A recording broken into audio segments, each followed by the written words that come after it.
নমস্কার বন্ধুরা, সুপ্রিয়া রান্নাঘরে আপনাদের সকলকে স্বাগত জানাই।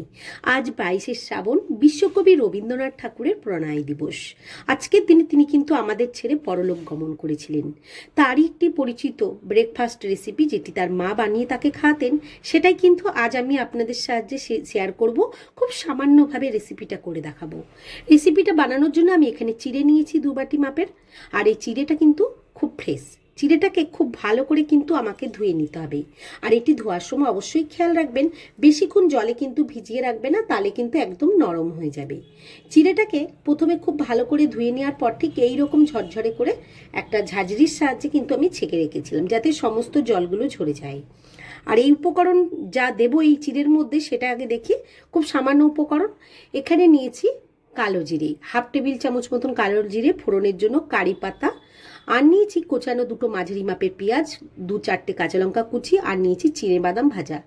এইগুলো দিয়েই আজকের রেসিপি। আর মেন উপকরণ আলু। আলু দিয়ে চিড়ের পোহাটা খেতে কিন্তু বেশি ভাল লাগবে, বা চিড়ের পোলাও। এই জন্য কুচানো আলু 2টো ডুমো ডুমো করে কিন্তু কেটে ধুয়ে পরিষ্কার করে নিয়েছি। এদিকে গ্যাসের ওপর কিন্তু কড়াই বসিয়ে তাতে তেল দিয়ে বেশ ভালো করে গরম করতে দিয়েছি। আর এই গরম তেলের মধ্যেই দিয়ে দেবো আমি 1/2 টেবিল চামচ মতন কালো জিরে ফোড়ন। কালো জিরেটা দিলে খুব সুন্দর একটা ফ্লেভার আসে।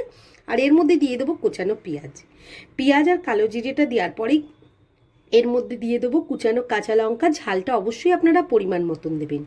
দিয়ে খুব ভালো করে কিন্তু পেঁয়াজ, কাঁচা লঙ্কা আর কারি পাতাও দিলাম তার সাথে, আর কালো জিরেটা খুব ভালো করে নাড়াচাড়া করে মিনিট 2 ধরে মিডিয়াম ফ্লেমে কিন্তু আমি এটাকে ভেজে নেব।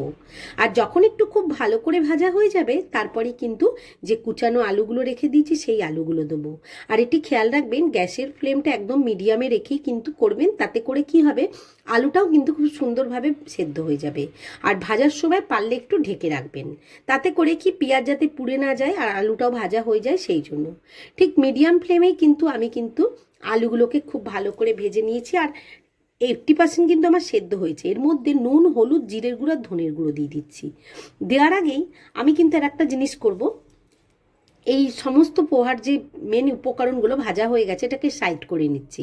আর এই দিকে যে চীনাবাদামটা ভেজে রেখেছিলাম, এখন আর একটু তেলের মধ্যে একটু নাড়াচাড়া করে নেবো। মশলাটা আগে দিলে কি পুড়ে যেত, এই জন্য এই তেলটার মধ্যেই আমি কিন্তু এই বাদামটাকে একটু নাড়াচাড়া করে নেবো, তাতে আরও একটু মুচমুচে হবে, খেতে কিন্তু বেশি ভালো লাগবে। দিয়ে একটু নাড়াচাড়া করে নেওয়ার পর তারপর এখন আমরা কিন্তু এর মধ্যে গুঁড়ো মশলা, নুন, হলুদ, জিরের গুঁড়ো, ধনের গুঁড়ো আর হলুদ, এটা কিন্তু ঢেলে দেবো। এটা পরিমাণ মতন নেবেন, খুব বেশি পরিমাণ নেবেন না। যতটা উপকরণ থাকবে আপনার তার উপরই নির্ভর করবে। দিয়ে খুব ভালো করে নাড়াচাড়া করার পর আমরা কিন্তু যেই চিড়েটা ভিজিয়ে রেখে দিয়েছিলাম, ওটা কিন্তু এখন খুব ঝরঝরে হয়ে গেছে। আর এই আলু ভাজাটা যেটা সেদ্ধ হয়ে গেছে, তার মাঝখানে আমি একটুখানি হিং দেবো। আর এই হিংটা দিলে কিন্তু আরও সুন্দর ফ্লেভার আসবে। হিংটা দিয়ে নাড়িয়ে চাড়িয়ে নিচ্ছি। এইবার চিড়ের পোহাটা, মানে চিড়েগুলো যেগুলো ভিজিয়ে রেখেছিলাম, সেটা ঢেলে দেবো। আর এইভাবে আপনারা যদি মনে করেন, এটা সুজিও ঠিক এইভাবেই বানাতে পারেন। আর এইভাবে আমি চিড়েটা দিয়ে দিলাম। আর গ্যাসের ফ্লেমটা কিন্তু একদম লোতে রেখেছি। দিয়ে খুব ভালো করে মিনিট 5 ধরে কিন্তু এইভাবে নাড়াচাড়া করব, যাতে সমস্ত চিড়ের গায়ে এই নুন, হলুদ, মশলাগুলো সমস্ত ভালোভাবে লেগে যায়। এর মধ্যে আপনারা চাইলে একটু চিনিও অ্যাড করতে পারেন। চিনি দিলে স্বাদটা একটু আলাদা হবে। আমি কিন্তু চিনিটা দিচ্ছি না, যেহেতু সুগার আছে। অন্য কিছু অ্যাড করব যাতে এর ফ্লেভারটা আরও দ্বিগুণ হয়। এইভাবে নাড়াচাড়া করব। আর আপনারা যদি মনে করেন এর মধ্যে কাজু কিশমিশ দেবেন, সেক্ষেত্রে কিন্তু দিতে পারেন। আর এখানে রবি ঠাকুরের মা যেভাবে সাবেকিভাবে ওর মা তাকে বানিয়ে খাওয়াতো, ঠিক সেইভাবেই নর্মালভাবে আমি কিন্তু বানিয়ে দেখাচ্ছি। একটু লেবুর রস দিয়ে দিলাম, তাতে করে একটু সুন্দর ফ্লেভার আসবে। আর রোজ রোজ একঘেয়েমি ব্রেকফাস্ট, রুটি, সবজি খাওয়ার থেকে একটু আলাদা কিছু এইরকম চিড়ের পোহা বা পোলাও বানিয়ে আপনারাও ট্রাই করে দেখবেন, খেতে কিন্তু দুর্দান্ত লাগবে। এইভাবেই নাড়িয়ে চাড়িয়ে এখন কিন্তু আমি এটাকে কিছুক্ষণ গ্যাসের ওপর রেখে ঢাকা দিয়ে রাখবো।